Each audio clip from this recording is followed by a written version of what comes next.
So, my name's Pastor Lena, and I am live on Instagram, Facebook, and YouTube all at the same time because I have a very something on my heart I wanted to share. And really, what's on my heart is 3 things that you should definitely keep doing, especially when money is tight. Now, the reason why I'm saying this is because it's coming from experience. Obviously, we all went through something in 2009, 2010 with the economic downturn, and I was one of those folks that lost their job. But before then, I was a young person that had finances and jobs and money, and things get tight. Things happen. So I wanted to share with you 3 things that I've learned about what to keep doing, especially when times get tight, because right now we are almost post-pandemic. People are recovering, going back to work, going back into normal life, it seems like. So here's the first thing. Ready? It is to make sure that you are paying your housing.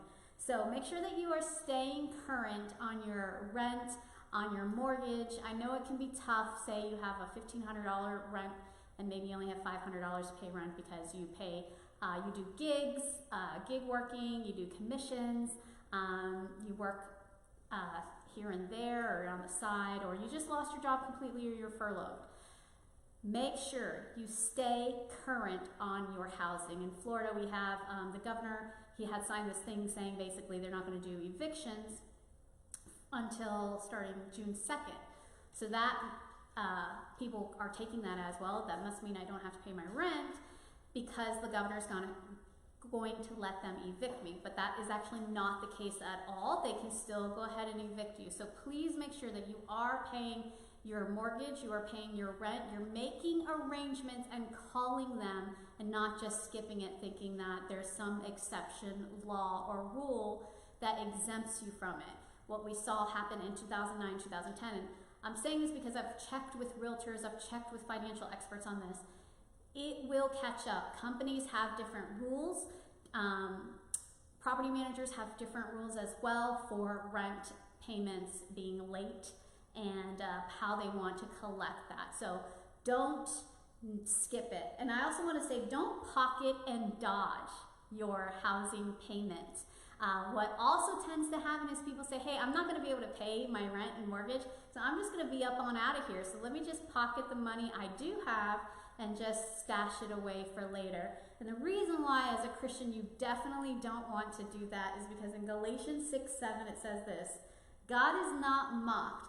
Whatever one sows, you're going to also reap. That includes some bad behaviors and mismanagement of money. So I do not want to be on the other end of that stick of sowing bad behavior, of dodging on somebody for not paying rent or not paying your mortgage, and of course suffering the consequences of that later, because God promises in his word that whatever we sow, we will reap, and that includes even bad behaviors like not paying our bills.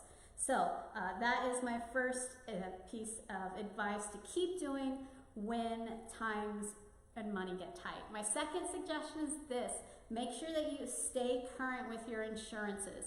That means your medical and your car insurance bills. You'd be surprised how many people actually go ahead and cancel their car insurance during this time just so they can save $100, $150. And sure enough, that's the time that they're going to end up in a car accident. Something happens, there's a fender bender. Maybe it's not so much a serious accident, but it is just something that now they're going to have to pay out of pocket for. So the financial consequences that can come of being in an accident when you don't have insurance, just so you could save $150 or even $50 for the month, don't do it. It can be disastrous for people and lead to even bigger economic problems in the future post-pandemic. So make sure you keep paying those insurances. And the third thing I want to suggest to everybody is make sure you continue to be a generous giver. See, no matter what, I'm always been the one that's been the giver. I will give, I will continue to sow, give my offering, give my tithe, And then, of course, go beyond that and see other ways that I can sow and be a generous giver. The Bible is super clear on what it means to be a giver. It means to give financially, to step out in faith, to trust God with your finances. And hey, during this time, God will provide your seed to sow. In fact, in 2 Corinthians 9:10, it says, He provides seed to the sower. And let me just read the whole thing for you. Now he who supplies seed to the sower and bread for food will supply and multiply your seed for sowing and increase the harvest for your righteousness. So not only is God going to give you the money that you need to pay your rent, to buy your food, to pay your bills, but he's also going to be giving you money to go ahead and continue to be a generous giver. So continue to do that. Continue to sow into your local church, into your nonprofit, the ministry, the people that are encouraging you through this season. Make sure that you're continuing to be a generous giver. And the reason why that one is so important to me, as keep doing that no matter what, is that personally I've experienced that I grew up in church.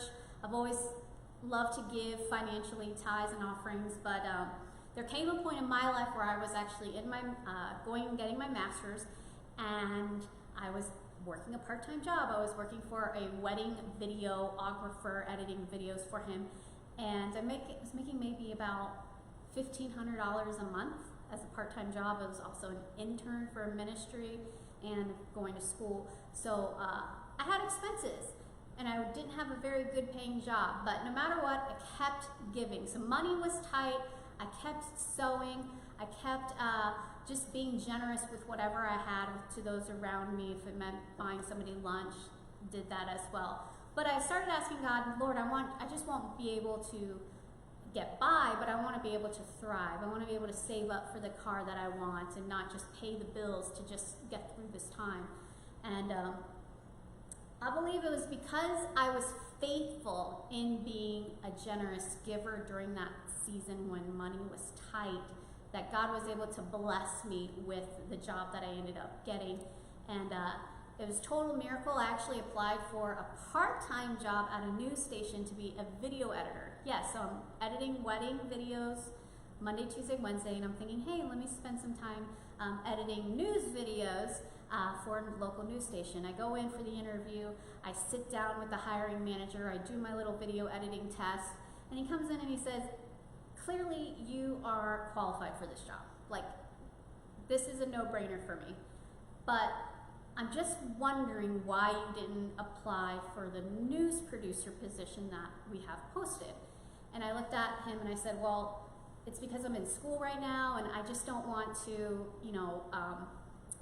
let a job interrupt my schooling right now. So that's why I'm looking for a part-time job, is so it doesn't interfere with school. And he's like, yeah, but this could still work out for you. So within 30 minutes of being there interviewing for one job, I actually ended up being interviewed by a news director for a different job, a job that actually was full-time, was paying me double what I was applying for, and the schedule worked out. So it didn't interfere with school at all, and I was still able to keep my part-time job with the wedding company. So God is faithful. No matter what happens, no matter the season that you're in, no matter how money may feel tight and that you can't do something or be a generous giver, or that you might have to pull back on the giving to your local church, don't do it, because God has a setup for you. He has something for you. You just have to hold on. Be faithful with what He's given you already. Hey, $1,500 does not sound like a lot. Even now, it doesn't sound like a lot. But I was still faithful to give my tithe. I was still faithful to give my offering. And I was still faithful during that season to say, hey, the offering bucket, or I have a chance to give $5 to this preacher, minister, missionary, whatever it was. I was still faithful during that time, and God saw that. And He has promised me in His Word that no matter what, He's going to give seed to the sower, and He's going to take care of me in this season. So do not back off on your giving. In fact, I encourage you that if you are feeling that tightness, you're feeling that I can't do it, I have to make a choice between paying my car insurance or buying food, let me just encourage you, just take that $5 stretch and just say, you know what, I'm going to give an extra $5 this week and sow it generously. It may not seem like a lot to you, but it means a lot about your heart and how you trust God in this season. So you never know. You might be going in for a job interview in the future for one job and end up with being promoted before you're even hired. I mean, that is a miracle in itself. So let me encourage you in that, to continue to be a generous giver. And we figured we'd share some of these tips that we've learned along the way in our life, because as a church, at ASAP Church, we are going into a new season. We're calling it The Next, because we know in the end God has something for everyone. They've been sitting at home for 2 months. They've been dreaming big dreams. They have bucket lists that are unfulfilled, and God wants to, of course, propel people into that next season for them. And as a church, we are moving into the next season God has for us in launching a Spanish ministry, as well as some expansions in other areas of the ministry. So if you are looking for a way to just give and be generous and go further into your next season, let me encourage you, of course, give small, give big, but take that step of faith just to show God, hey, I'm still trusting you through this season. So our next campaign is called The Next.